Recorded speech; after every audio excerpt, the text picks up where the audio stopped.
बच्चों नमस्कार, कैसे हैं आप लोग। आई होप आप लोग बेहतरीन होंगे। प्यारे बच्चों, जैसा कि आप लोग जान रहे हैं कि आज मैं आप लोग को पढ़ाने वाला हूं क्लास 7 इतिहास का चैप्टर नंबर 8 जो आपका है क्षेत्रीय संस्कृतियों का उत्कर्ष। ठीक है ना। इस चैप्टर का आज हम लोग A to Z all question answer हम लोग क्या करेंगे, कंप्लीट करेंगे। ठीक है, हर एक क्वेश्चन का उत्तर आपको समझ में आएगा। ठीक है, सिर्फ वीडियो को अंत तक देखिएगा और हर क्वेश्चन का उत्तर सटीक मिलेगा आपको। ठीक है, तो बच्चों चलिए बिना किसी देर के वीडियो को स्टार्ट करते हैं। इससे पहले अभी आप लोग का 6 PM में आप लोग का चैप्टर नंबर 7 का क्लास हुआ था। क्या आप लोग कंप्लीट किए उस क्लास को? यहाँ से देखिए आपका अभ्यास का प्रश्न स्टार्ट होता है। ठीक है, यदि आप लोग चैप्टर नंबर 7 को क्लास कर लिए हैं, ठीक है, चैप्टर नंबर 7 का क्लास कर लिए हैं तो बोलेंगे यस सर जरूर कर लिए हैं। अगर नहीं किए तो बाबू उसको भी कर लीजिए। ठीक है, पहले अब इस क्लास में आए तो इसको कंप्लीट कर लीजिए, उसके बाद जाकर चैप्टर नंबर 7 को भी देख लीजिएगा, क्योंकि आप पीछे से हर एक चैप्टर को पढ़िएगा तो मध्यकालीन देखिए चैप्टर 7 में आपका मध्यकालीन भारत जो था, राजा महाराजा के बारे में आपको बताया जाता है। ठीक है ना, कौन से वंश का कौन राजा थे। ठीक है ना, ये सब बारे में चैप्टर 7 में बताया गया। ठीक है, और चैप्टर आप लोग जो क्लास 7 में, ठीक है, फिर क्लास 8 में जाइएगा तो उसमें थोड़ा बहुत आपको नया नया चीज़ के बारे में जानने को मिलेगा और पढ़ने में बहुत मजा आएगा। ठीक है, क्लास 7 का पहले इसको कंप्लीट कीजिए, ये समझ में आ जाएगा तो फिर वो पढ़ने में भी मजा आएगा। ठीक है, कहता है आइए याद करें। याद हम लोग करते हैं उर्दू की उत्पत्ति किस शताब्दी में हुई। तो चलिए हम सारे प्रश्नों का उत्तर आपको ले चलते हैं और एक एक करके बताते हैं। आइए जी, यहाँ से ये आपका चैप्टर 8 का क्वेश्चन आंसर स्टार्ट हो गया है और यहाँ पर देखिए सारा क्वेश्चन दिया गया है। अब इसका सारा का सिर्फ उत्तर जानना है। तो चलिए बच्चों हम लोग उत्तर जानते हैं। तो आइए बच्चों अब हम लोग देखना शुरू करें। यस सर कीजिए। कह रहा है उर्दू की उत्पत्ति किस शताब्दी में हुई। तो आप लोग बताइए, तो उर्दू की उत्पत्ति किस शताब्दी में हुई थी? 11वीं शताब्दी में। बिल्कुल बाबू, आप लोग का बिल्कुल सही है, 11वीं शताब्दी में ही हुआ था, 11वीं शताब्दी में ही हुआ था। दूसरा है उर्दू का शाब्दिक अर्थ क्या है। तो उर्दू का शाब्दिक अर्थ होता है सर शिविर। क्या होता है बाबू? शिविर होता है। कौन नंबर? ठीक है, आगे है ईरानी सिंधु को क्या कहते हैं। अरे ईरानी सिंधु को हम लोग हिंदू बोलते हैं। क्या बोलते हैं सर? हिंदू बोलते हैं। ओके, आगे देखिए अकबर के नवरत्न में इनमें से कौन थे। तो सर तानसेन थे। कौन थे जी? तानसेन थे। आगे बढ़े? यस सर बढ़िए, कहीं कोई दिक्कत नहीं है। देखिए कह रहा है तुलसीदास ने किस ग्रंथ की रचना की। आप लोग रामचरितमानस जानते हैं, जिसमें राम भगवान के बारे में बताया गया। ठीक है ना, तो रामचरितमानस, ठीक है, इसका आप लोग तुलसीदास ने ही किए थे और वाल्मीकि दो किए थे, लेकिन रामचरितमानस का रचना तुलसीदास किए थे। रामायण के रचनाकार जो थे वो वाल्मीकि थे। ठीक है, ध्यान दीजिएगा। सेकेंड क्वेश्चन देखिएगा सर, कह रहा है आपको रिक्त स्थानों की पूर्ति करना है। कह रहा है उर्दू एक डैश भाषा है। तो उर्दू एक मिश्रित भाषा है। क्या है बाबू? मिश्रित भाषा है। बोलिए मेरे साथ, उर्दू एक मिश्रित भाषा है। बोलिए मेरे साथ एक बार और, उर्दू एक मिश्रित भाषा है सर। अच्छा, उर्दू की उत्पत्ति 10 शताब्दी में हुई थी। मैंने अभी आपको जस्ट MCQ वाला प्रश्न में बताया था, उर्दू की जो आपका उत्पत्ति हुआ था वो 11वीं शताब्दी में हुआ था। ओके, उर्दू का शाब्दिक अर्थ क्या होता है सर? शिविर होता है। जस्ट आपने ऑब्जेक्टिव में भी करवाया था। देखिए यहाँ पर उर्दू का शाब्दिक अर्थ शिविर होता है, बताए थे ना। चलिए, अच्छा, ईरानी लोग क्या कहते थे? हिंदू कहते थे। तो ये आपको भरने वाला में नहीं दिया था, लेकिन मैं आपको बता दिया भर कर। ये जस्ट आपका जो प्रश्न था यही वाला था। ठीक है ना, इसी का उत्तर दिया गया था। ठीक है, तो फिर हम यहाँ पर आपको दे दिए। ठीक है, चलिए अब आइए सर, अब आप लोग का निम्नलिखित प्रश्नों के उत्तर दे, ये वाला आता है और देखिए कितना आपको सटीक उत्तर में दिया गया है। ठीक है, चलिए समझिए। कहता उर्दू का विकास कैसे हुआ। बोलेंगे हम लोग बोलेंगे, अच्छे तरीक़ा से बोलेंगे, मीठे स्वर में बोलेंगे, गा कर बोलेंगे। क्या बोलेंगे भैया? उर्दू भाषा का विकास मध्यकालीन भारत में हुआ। उर्दू भाषा का विकास मध्यकालीन भारत में हुआ। मतलब जो हम लोग क्लास 7 में पढ़ रहे हैं ना, मेडिवल हिस्ट्री मध्यकालीन भारत का, वही आपका मध्यकालीन भारत में ही हुआ था। उर्दू एक मिश्रित भाषा है जिसमें अरबी, फारसी और तुर्की भाषाओं के शब्द मिले हुए हैं। यह दिल्ली सल्तनत काल के दौरान दिल्ली के आसपास के क्षेत्रों में विकसित हुई। उर्दू की लिपि फारसी है, लेकिन व्याकरण हिंदू उर्दू के समान है। उर्दू का विकास एक संपर्क भाषा के रूप में हुआ, जिसे सैनिक, प्रशासनिक और व्यापारिक आपस में बातचीत करने के लिए उपयोग करते थे। धीरे धीरे यह आम लोगों में भी प्रचलित होती गई। समझे तो एक बार यस सर लिखिए।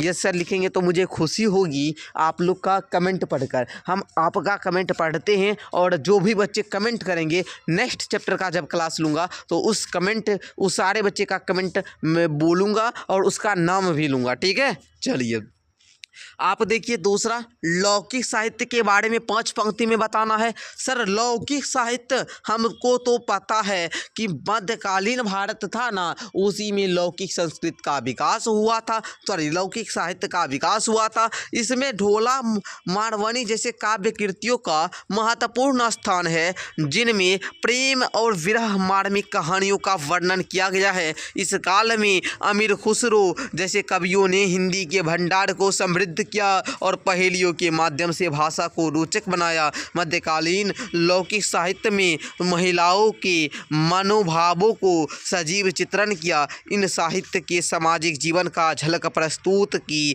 और लौकिक साहित्य को अभिव्यक्त किया। ओके बच्चों, रहीम कौन थे? उनके द्वारा रचित किसी एक दोहे को लिखेंगे। रहीम जी जो थे ना, वो रहीम जी का पूरा नाम क्या था बाबू? अब्दुल रहीम खान खाना, मुगल शासक अकबर के दरबारी और नवरत्नों में से एक थे। 9 गो रत्न था, 9 गो विद्वान था। नवरत्न का मतलब वो अकबर के दरबार में, अकबर जो था वो इलिटरेट था, मतलब पूरा अनपढ़ था, लेकिन अपने दरबार में बड़े बड़े विद्वान, बड़े बड़े पंडित, बड़े बड़े ज्ञानी को आमंत्रित करता था। उनके जो दरबार में नवरत्न थे ना, उनमें से एक कौन थे? रहीम जी थे। वे कृष्ण भक्त परंपरा के प्रभावित कवि थे और हिंदी में कई सुंदर कविताओं की रचना की है। उनका एक प्रसिद्ध दोहा इस प्रकार है, रहीम विपदा तू भली जो थोड़े दिन होई। कैसे पढ़िएगा? रहीमन विपदा तू भली जो थोड़े दिन होई, हित अनहित या जगत में जान पड़े सब कोई। इस दोहे में रहीम ने कहा है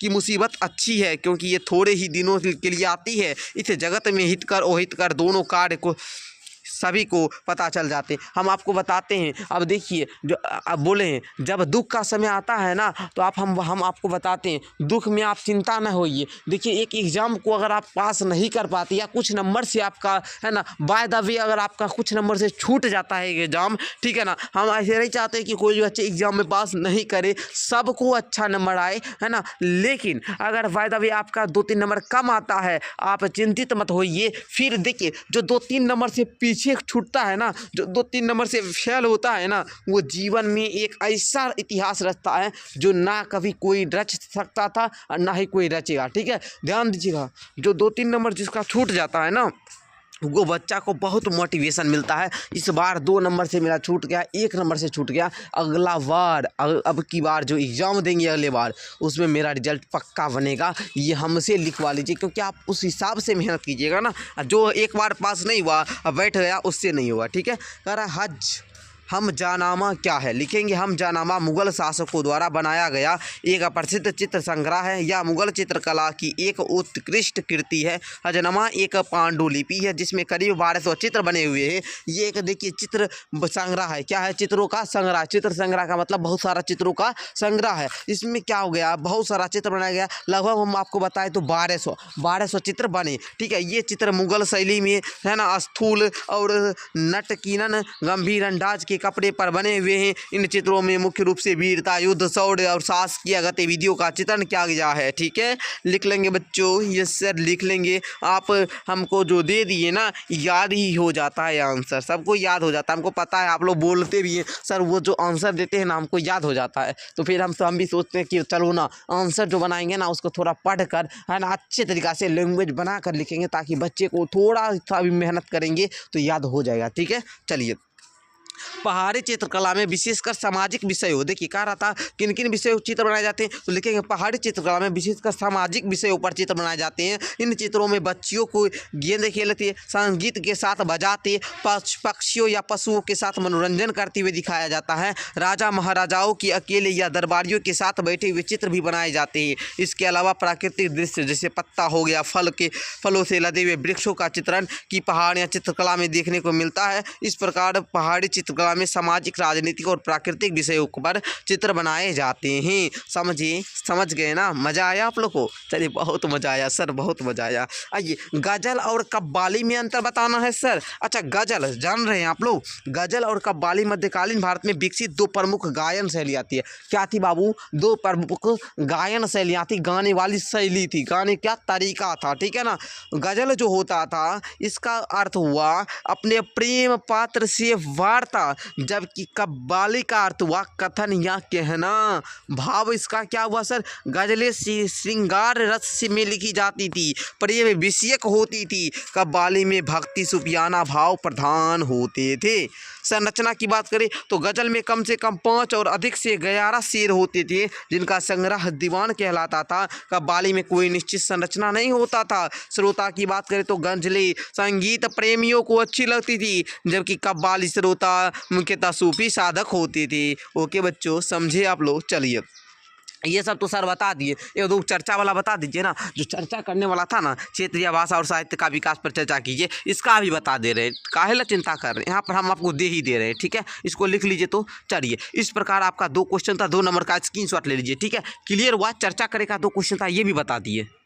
आप लोग तो अच्छे तरीक़ा से कंप्लीट कर लीजिए। अब एक बार मुस्कुरा दीजिए, तो एक बार हंसिए, तो ज़ोर से हंसिए आप लोग, हंसिए तो। चलिए, हंस दिए ना? चलिए, चैप्टर नंबर 8 भी आप लोग का कंप्लीट हुआ। कांग्रेचुलेसन आप सभी को बहुत बहुत शुभकामनाएं कि आप लोगों ने मेरे साथ चैप्टर नंबर 8 को भी कंप्लीट किया। इस बात के लिए अब आप लोग का मात्र एक चैप्टर बचा हुआ है, उसको भी बड़े प्यार से, बड़े है ना, अच्छे तरीक़ा से पढ़ेंगे और कंप्लीट कर लेंगे। धन्यवाद बच्चों, मिलते हैं नेक्स्ट क्लास के साथ।